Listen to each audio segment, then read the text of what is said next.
की कृपा से भोजन भजन चल रहा, एक ही कमी, संतान नहीं। क्या किया जाए?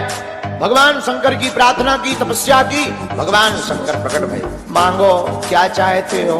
ब्राह्मण देवता मुस्कुराकर बोले सरकार और तो सब आपकी कृपा है, संतान नहीं है, बेटा चाहिए बेटा। शंकर जी बोले पुत्र चाहते हो, कुपुत्र चाहते हो या सुपुत्र? तो ब्राह्मण हंस करके बोले अंतर बताओ। बोले कुपुत्र बहुत दिनों तक जीवित रहेगा लेकिन दुख देगा, सुपुत्र मांगोगे तो कम जीवित रहेगा लेकिन सुख देगा। ब्राह्मण ने मन में विचार किया, कुछ दिन ही सही सुख से बीतना चाहिए, महाराज हमें सुपुत्र चाहिए। भगवान शंकर ने कहा तथास्तु, जाओ तुम्हारे घर पर बेटा होगा, पर सुनो केवल 5 साल जीवित रहेगा। ब्राह्मण ने सोचा जो होगा देखा जाएगा।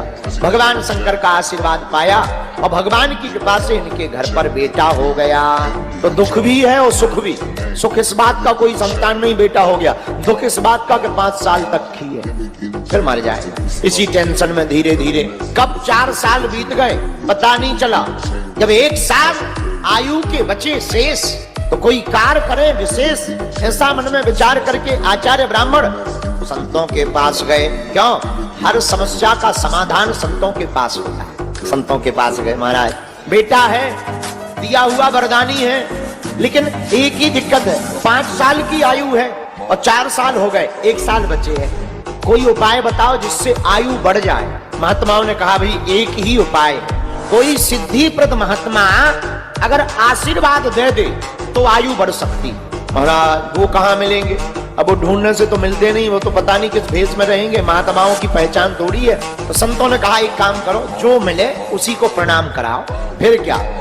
बालक छोटा सा 4 साल का बालक सिखा है, मस्तक पर तिलक लगाए, धोती पहने, बड़ा प्यारा सा बालक, चंद्रकला की भांति बड़ा हुआ। 4 साल व्यतीत हो गए, 1 साल जैसे ही बचे तो दिन पे दिन ब्राह्मण के ऊपर कष्ट बीतने लगा, चिंता बढ़ने लगी और ब्राह्मण देवता ने हाथ पकड़ा और तीर्थाटन के लिए ले आए बाहर, तीर्थों में घूमने लगे। अब जो महात्मा देखे सोई बालक दंडवत लेट जाए, प्रणाम करे, छोटा सा बालक दंडवत प्रणाम करवे, सोई महात्मा आशीर्वाद दे दें, जय हो। इतना प्रणाम किया, साल बीत गई, प्रणाम करते करते आयु के 4 दिन शेष बचे। अब तो बालक का पिता और चिंता में कि 4 दिन का मेहमान है बालक, बार बार लाड़ दुलार करें। गंगा जी के किनारे झोपड़ी बनाकर रहते, अब कोई दिखे सो प्रणाम करो प्रणाम। 4 दिन की जगह 3 दिन बचे। जब 3 दिन शेष बचे तो सप्त ऋषि वहां से निकले। किस्मत की बात, सप्त ऋषि जैसे ही निकले तो तुरंत वह बालक जाकर के सप्त ऋषियों के सामने दंडवत प्रणाम करके लेट गया। नन्हे से बालक का यह स्वभाव देखकर मुनियों ने कह दिया, जाओ चिरंजीवी हो, चिरंजीवी हो। जहां इतना कहा सोई उस बालक का पिता ब्राह्मण रोने लगा, फबक फबक कर। क्या बात, क्यों रो रहे हो? कुछ गड़बड़ है? बालक की तबीयत ठीक है? महाराज हम तो ठीक है, बालक भी स्वस्थ है। आपने वचन दे दिया कि जाओ चिरंजीवी हो, पर ये बालक ज्यादा दिन का मेहमान नहीं है, 3 दिन का मेहमान है। तुम्हें कैसे पता? महाराज वरदानी है, देवता ने वरदान दिया था, हमें पता है। सप्त ऋषि बोले महाराज अब तो फंस गए, एक दूसरे का मुंह देख के बोले अपन ने कह दिया चिरंजीवी हो, चिरंजीवी हो, 3 दिन में ये दबक जाएंगे, अपना वरदान विफल हो जाएगा। धीरे से ब्राह्मण बोला महाराज हमें बालक की कम टेंशन है, तुम्हारे वचनों की ज्यादा है। अगर तुम्हारे वचन फेल हो गए तो कौन तुम पर भरोसा करेगा, सब गड़बड़ा जाएगा। महात्मा बोले एक काम करो, अब वचन विफल नहीं होने देंगे, अपना बालक हमें दे। ब्राह्मण ने बालक दे दिया। बालक लेकर के वह सप्तऋषि चले, ब्रह्मा जी के पास गए सप्तऋषि, बालकों को छिपा लिया। सप्तऋषियों ने पहले ब्रह्मा जी को प्रणाम किया, सप्तऋषियों ने सीताराम कहा, आशीर्वाद दिया और बालक का तुरंत हाथ पकड़ करके आगे कर दिया। और जैसे ही बालक ने प्रणाम किया तो ब्रह्मा जी भी बोले उठे, बड़ा प्यारा बालक है, चिरंजीव हो जा। जैसे ही ब्रह्मा जी ने कहा चिरंजीवी हो, चिरंजीवी हो, सप्तऋषि ठहाका लगा के बोले जय हो। ब्रह्मा जी बोले इतने खुश क्यों हो, इस बालक को हमने चिरंजीवी का आशीर्वाद दे दिया, इतने प्रसन्न क्यों हो? बोले महाराज इसकी आयु के दिन 2 दिन शेष रहे, 2 दिन का ही मेहमान है, हम भी आशीर्वाद दे गए थे चिरंजीवी हो, हम फंस गए, हम तुम्हारे पास ले आए, अब तुमने भी कह दिया चिरंजीव, अब तुम्हारी बात अगर मिथ्या होगी तो हमारी भी हो जाएगी, लोग हमसे पूछेंगे तो हम बता देंगे ब्रह्मा जी फेल हो गए तो हम कहाँ गए। ब्रह्मा जी बोले ये तो हम पे आफत पड़ गई, अब सप्तऋषि बोले आप अपनी बलाएं निकालो, कोई उपाय निकालो। क्या उपाय है? ब्रह्मा जी बोले अब इस बालक को बचाने का एक ही उपाय है। क्या? भगवान शंकर वही इसके भाग्य के लिखे को मिटा सकते हैं। सप्तऋषि बोले अब चलो। शिवलोक गए, ब्रह्मा जी को देखकर शंकर जी खुश हो गए। ब्रह्मा जी ने प्रणाम किया, सप्तऋषियों ने प्रणाम किया और ब्रह्मा जी ने हाथ पकड़कर बालक को भी सामने दंडवत प्रणाम करने के लिए लिटा दिया। और जैसे ही लिटा दिया, भगवान शंकर ने कहा चिरंजीवी हो, चिरंजीवी हो, चिरंजीवी हो। ब्रह्मा जी बोले जय हो। सप्तऋषि पीछे से बोले और जय हो।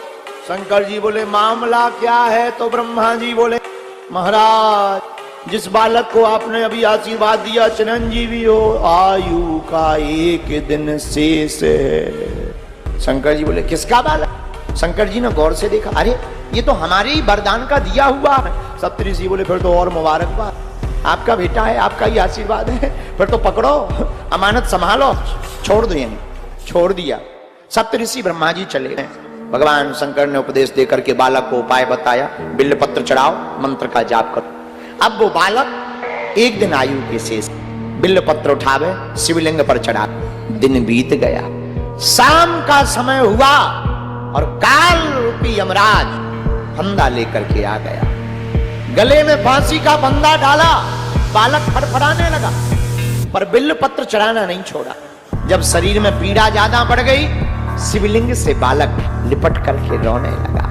बालक की तोत्री बानी सुनकर के भगवान शंकर महादेव से रहा नहीं गया और भगवान शंकर त्रिशूल लेकर के प्रकट हो गए। यमराज की ओर त्रिशूल लेकर के दौड़े। क्या है ये? महाराज बालक की आयु पूरी हो गई, हम यमराज हैं, आपका बनाया हुआ नियम है, आप संहार के देवता हैं, आपने नियम बनाया है कि जिसकी आयु पूर्ण हो जाए उसे जीने का अधिकार नहीं है, बालक को जीने का अधिकार नहीं है। 5 साल पूरे हो गए। शंकर जी बोले एक बात बताओ, इसे 5 साल की आयु का आशीर्वाद किसने दिया? यमराज बोला आप ही ने, और आप ही ने दिया इसीलिए तो हम लेने आए। शंकर जी बोले तो हिसाब हमारे हिसाब से होगा कि तुम्हारे हिसाब से होगा? यमराज बोला महाराज हम आपका हिसाब सुनना चाहते हैं, आप अपना हिसाब बता दीजिए, आपका हिसाब क्या है? शंकर जी बोले आयु हमने दी, हिसाब हमारा चलेगा। बोले महाराज हिसाब बताओ। भगवान शंकर जी बोले क्रमशः कलयुग द्वापर त्रेता सतयुग, क्रमशः कलयुग द्वापर त्रेता सतयुग जब एक एक बार बीत जाए इसे कहते हैं चतुर्युगी। और ऐसे चतुर्युगी चारों युग जब 71 बार बीतते हैं तब एक मनवंतर होता है, और ऐसे जब 14 मनवंतर बीत जाते हैं तब एक कल्प होता है।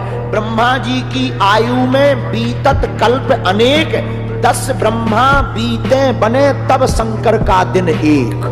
और भगवान शंकर जी यमराज को हिसाब किताब लगाते हुए बोले उठा पेन कागज, उठा डायरी। यमराज ने पेन लिया, कागज लिया, बोलो महाराज। शंकर जी बोले लिखो ऐसे दिन के मास गिन, ऐसे दिन के मास गिन, मासों के पुनि वर्ष, ऐसे 5 वर्ष ही रहे बालक यह पृथ्वी पर साहर्ष। यमराज ने गुणा भाग लगाया, 12,000 करोड़ साल के ऊपर आया। यमराज बोला जब 10 ब्रह्मा बदल जाने तो यमराज तो करोड़ों बदल जाने। महाराज हम तुम्हारा हिसाब किताब समझ गए, अब हमें नहीं पढ़ना है लफड़े में। तो फिर क्या? बोले जब महाराज 10 ब्रह्मा बदल सकते, यमराज की कौन गिनती, कौन हिसाब किताब लगाया? तुरंत कागज लिया, दोनों पेज फाड़ दिए, आयु वाला भी फाड़ दिया, गुणा भाग वाला भी फाड़ दिया, और बोले महाराज अब जीने दो। वही बालक बड़े में बड़ा होकर के मार्कंडेय मुनि बन करके पूरे जगत में पैदा हुआ। वीडियो अच्छी लगी हो तो वीडियो को लाइक करें और चैनल को सब्सक्राइब करके बेल नोटिफिकेशन को ऑल पर सेट करना ना भूलें।